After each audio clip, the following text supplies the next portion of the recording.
Let's turn all the lights on, 'cause we need to see the crowd going crazy.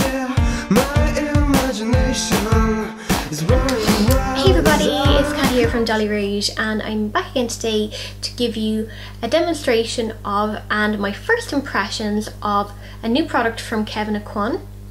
And this is their Creamy Glow Duo number 4 in Sculpting, Medium and Candlelight. So I'm going to put it on my face and see how I get on with it. So here it is, the dinky little case that contains the Kevyn Aucoin Creamy Glow Duo in number 4 in Sculpting, Medium and Candlelight. And it has this little press thing here which opens it up just like that, quite nice, and try not to blind you with the light of the ring light. So you can see it's sort of a nice creamy, sort of slightly warm toned highlight shade here, which is a cream version of the Candlelight highlighter that Kevyn Aucoin is quite famous for, and also the medium tone of their sculpting powder. Here's a little swatch of the Candlelight Creamy Duo. It's quite emollient, it's quite oily actually on first swipe, so I would say that you're definitely going to have to set this with powder. It's quite subtle. The sheen that it gives is almost like that you would get from applying an oil to your skin. So I'm not sure how that will come out after you've set that with powder, but we'll see. Anyway, the main reason I got this is for the sculpting side here, which on first glance does look quite brown, but it is a grey toned brown, which is going to be good for carving out the hollows of the face. And while quite dark in the pan, you can see it here, it actually seems to blend out quite nicely. So we'll give it a go on the face and see how I get on with it.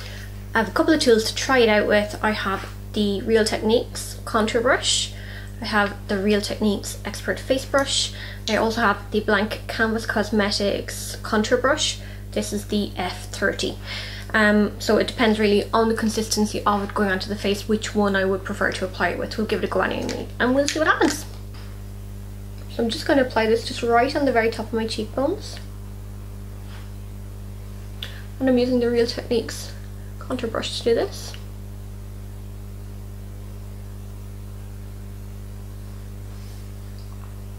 And it seems to actually have removed a little bit of my makeup. Just around here I can see a little bit of redness coming through, so it seems like the emollient texture is actually after just breaking through my foundation a little bit, which is not encouraging. So I'm going to stop with this sort of swirling, swiping motion I was using and press it on instead. So I don't want to break down any more of my makeup. That is a little bit annoying, I must say.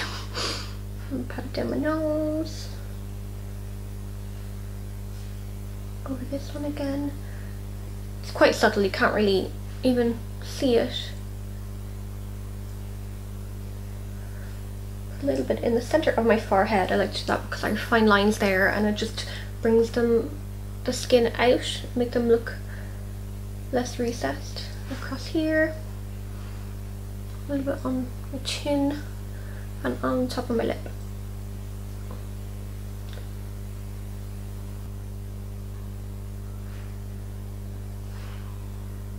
Just underneath my brow.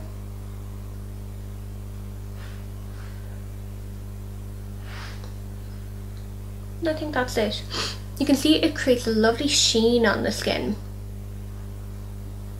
which is really quite subtle. It doesn't look like you've applied a highlighting, how do you say it, like a highlighting colour to the skin, for want of a better word. You know, it doesn't look like you've applied a white, bright sort of a pigment to the skin. It just looks like a sort of an oil has been applied. It's nice, quite luminous actually, now that I look at it, and it was actually set quite nicely on my hand. I didn't think that it would, but I'm just looking at the swatch that I did now, and maybe you wouldn't necessarily need to powder it as I thought, so you're not going to lose the benefits of the highlight. The one thing that I don't like about it is that it did break down my foundation a bit here, so be careful to tap instead of rubbing it on. I think actually this would be very nice during the summer if you have a bit of a glow, hopefully a faux glow, not a real one. But this would be lovely over bare skin, I think, without the tendency to break down makeup. So yeah, I'm going to try the Sculpting, the medium Sculpting shade now and see.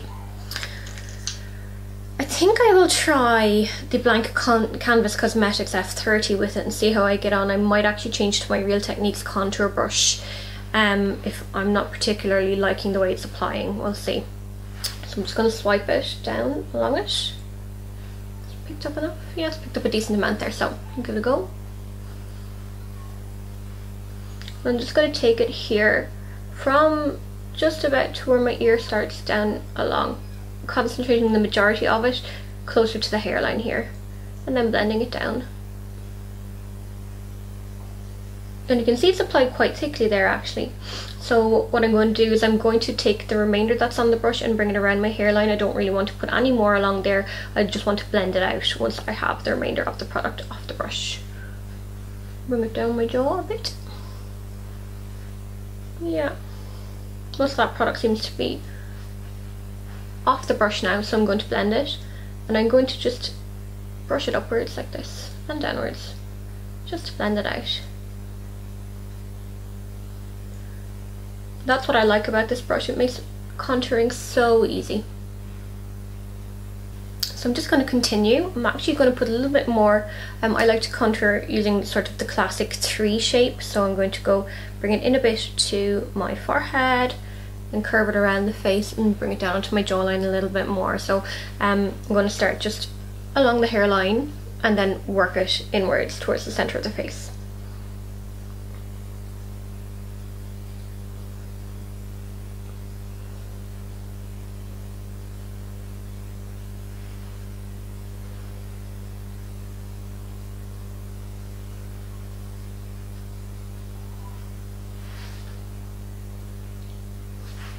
For the sake of this tutorial, I'm going to try the Real Techniques Expert Face Brush for this side of my face and see how it goes. Just taking a bit of the product onto the very tip of the brush there.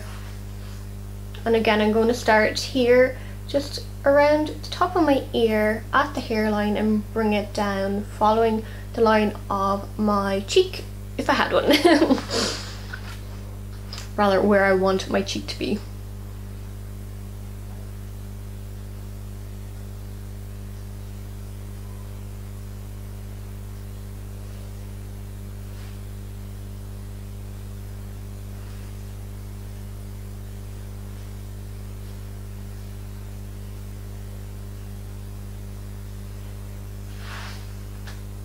I feel like I have a little bit more control with this brush, and as well because the bristles are white I can see how much product is on it, as opposed to the Blank Canvas Cosmetics F30 which has black bristles. I can't actually see because the colour is dark, I can't see how much product is on it. So I'm going to go in with a little bit more just around the sides of my face and do sort of the classic 3 shape and under my jaw. Really work it in.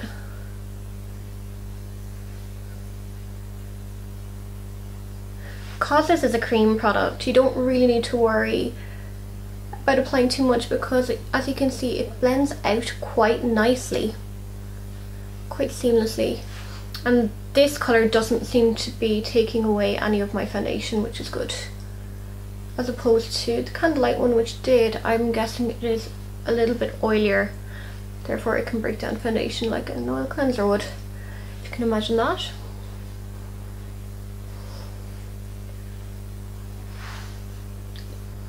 I'm just going to concentrate a little bit more here, just where I want to slim out my jawline a bit.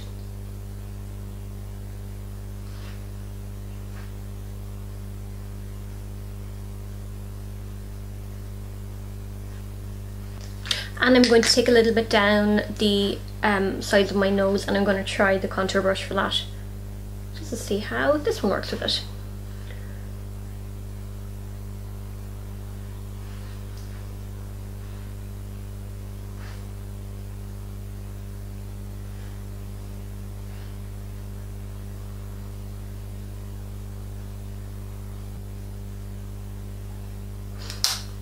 And there it is, the finish contour and highlight using the Kevyn Aucoin, the Creamy Glow Duo number 4, Sculpting, Medium and Candlelight. And I quite like it actually.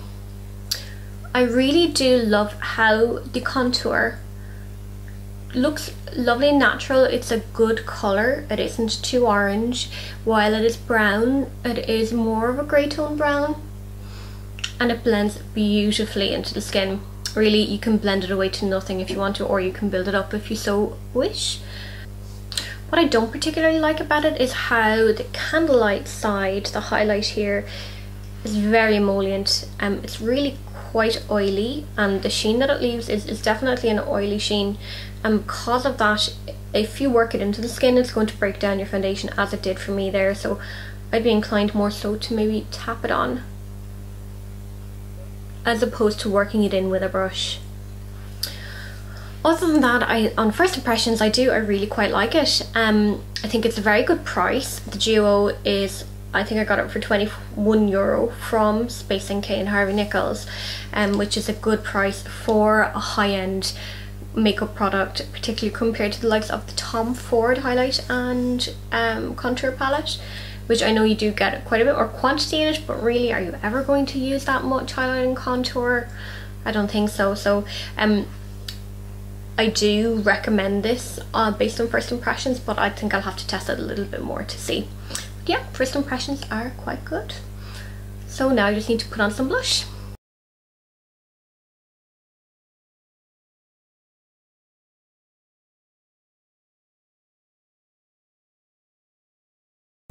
So I hope you enjoyed this first impressions and demonstration of the Kevyn Aucoin Creamy Glow Duo number 4 in Sculpting, Medium and Candlelight.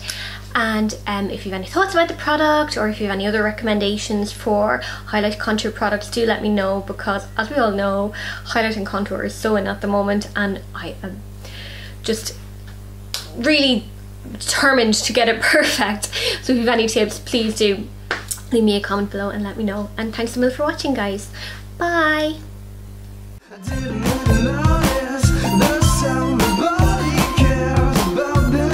And today I thought I would film a what's in my bag, because as far as I'm aware, every single vlogger and blogger